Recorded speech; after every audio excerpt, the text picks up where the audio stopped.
Throwball పోటీల్లో చిత్తూరు జట్ల సత్తా ప్రథమ బహుమతి గెలుచుకున్న చిత్తూరు బాలికల బాలుర జట్టు పూతలపట్టు నవంబర్ 30 ఆంధ్రజ్యోతి పూతలపట్టు ఉన్నత పాఠశాల ఆవరణలో శనివారం అండర్-14 రాష్ట్ర స్థాయి త్రోబాల్ పోటీలు ముగిశాయి.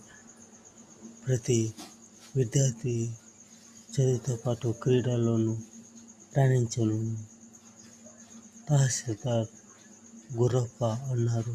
అనంతరం విజేతలకు బహుమతులు ప్రదానం చేశారు. రాష్ట్ర పరిశీలకుడు చక్రపాణి, నిర్వాహకులు కృష్ణ, ఢిల్లీ రాణి, ఇంటర్ జోనల్ కన్వీనర్ ఈ విధంగా